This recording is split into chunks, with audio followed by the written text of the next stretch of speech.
Урматтуу окутуучулар, бүгүн биз АВН порталдан студенттерге кантип модулду коебуз, мына ошол маселени карап чыгалы, ошонун тартиби менен таанышып чыгалы. Ал үчүн браузерден биз өзүбүздүн порталды иштетебиз.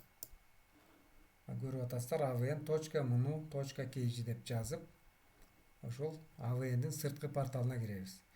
Бул жерден логин паролду жазып, мына көрүп атасыздар, окуу порталдын башкы формасына түшөбүз, чыгабыз.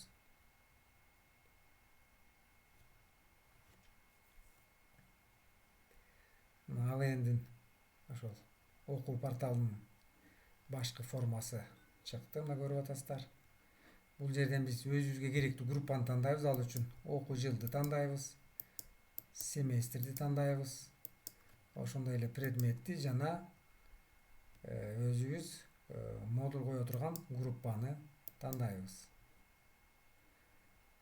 Форма контроля өзүңүздөр билесиздер, экзамен боюнча калат.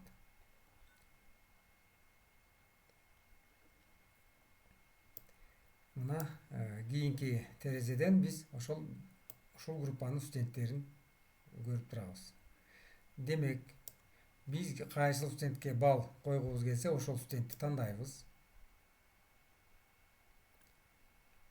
Тандаган учурда ошол терезенин жогорку бөлүгүнөн карасаңыздар, ошол студенттин алган балдары, модулдары боюнча маалымат чыгат. Бул студент биринчи модулун тапшырыптыр.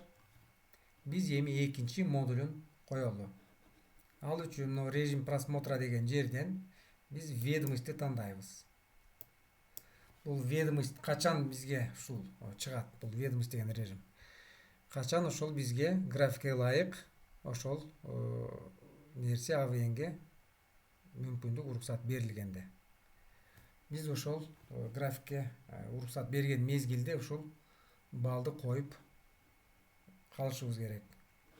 Эгерде мына ведомостьти тандасак, сиздер көрүп атасыздар, ушул студенттин кайсы бир модуль коюучу клеткасы өзгөчө түскө боелот. Бул жерде мына модуль экинчи башка түскө өзгөрүп калды. Демек, биз ушул экинчи модулга коюуга мүмкүндүк алыппыз. Бизге ушундай уруксат берилген экен. Мен бул студентке тиешелүү баллын жаздым. Андан кийинки клеткага өтүп коебуз, ушул жазылган маалымат сакталсын үчүн. Мен кийинки клеткага өттүм, текущий контролго. Өткөн мезгилде мына оң жак бурчтан, жогорку жак бурчтан сохранить деген кнопка чыкты. Ушул кнопканы басып коюшубуз керек. Мынакей операция деп атат, успешно завершилась дейт. Демек, мен азыр ушул тандалган студентке 15 деген балл койдум. Ал коюлган балл ведомостька жазылып сакталды. Экинчи студентке коюш деле мына ушундай эле жол менен аткарылат. Студентти тандайбыз. Бирок көңүл буруңуздар. Мына ведомости мен тандадым. Тандаган менен экинчи модуль деген жерге мүмкүндүк мага берген жок. Башка түскө боелбоду. Себеби бул студент недопуск болуп турат. Азыр ушул жазгы сессияга бардык жарым контрагын төлөгөн студенттер допуск болду. Баягы бизде кабыл алган эреже, талап боюнча. Бардык жарым контрагын төлөгөн студенттер жазгы сессиянын биринчи модулун, экинчи модулун тапшырганга мүмкүндүктөрү бар. Башкача айтканда 50 балдан ашпаган балга чейин булар ала беришет. Качан гана толук контракт төлөгөндөн кийин биз ошол итоговый контролду ал студент тапшыра алат. Ошондой эле текущий контролдун толук балдарын алганга мүмкүндүк болот. Бул жерде демек өзүңүздөр көрдүңүздөр, допуск деген белги бул студент бардык контрагын төлөдү деген эмес. Бул студент жок дегенде жарым контрагын төлөптүр деген гана сөз. Ал эми маалымат студенттердин өздөрүнүн боюнча өздөрүнүн смартфондон көрө алышат. Кимдин канча төлөгөн, ким канча карзы бар. Мен дагы бир мисал катары экинчи студентке, допуск болгон экинчи студентке бир балл коюп коеюн. Мына көрүп атабыз, Абдыганиев Усенбек деген студент. Биринчи модулü 10 экен. Мен ушуга экинчи модулдун балын коёюн. Ал үчүн режим просмотраны ведомостька өзгөртөм. Андан кийин ошол модулун коем. Ал сакталыш үчүн кийинки клеткага өтүп да коем. Курсорду сохранить кнопкасы чыкканда мен ошол сохранить кнопкасын басам. Азыр мына көрүп атасыздар, Абдыганиев Усенбекке 12 балл экинчи модулга жазылды.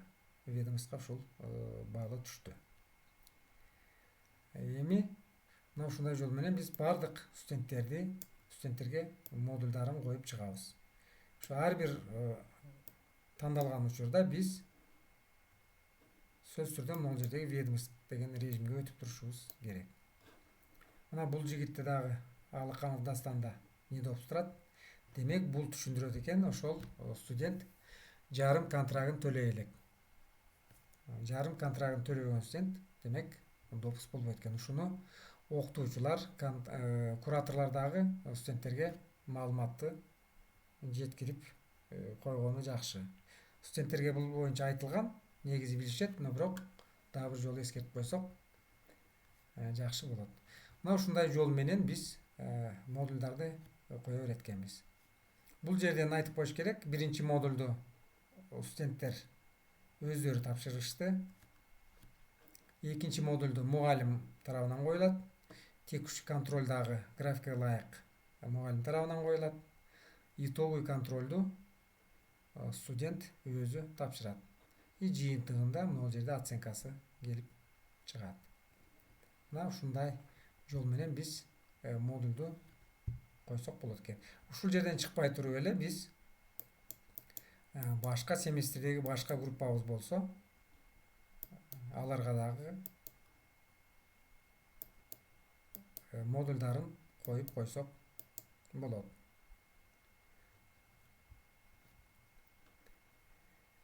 Мына могул жерде кийинки группа чыкты. Мен ушул мынакей биринчи турган студентке экинчи модулду коеюн. Ал үчүн айткандай эле режим просмотраны ведомостька алмаштырабыз. Карасаңыздар, бул жерде ведомость деген режим жок экен. Демек, бул группанын графиги али берилбептир. И ошол график АВНдин системасына кире элек экен. Демек, мен азыр кое албайм. Мына ушундай жол менен биз модулдарды текущий контролду кое алабыз. Анан бул жерде дагы бир нерсе, мына көрүп атасыздар, кайсыл правила боюнча турганы. Эгерде сиздер билесиздер, бизде биринчи правила негизинен колдонулат экзамендерге. Эгерде ушул жерде башка правила турса, сиздерге койгонго мүмкүндүк болбойт. Ошол ал үчүн биз ошол расчет часовдон окуу жүгүндөгү правиланы оңдоп чыгышыбыз керек болот.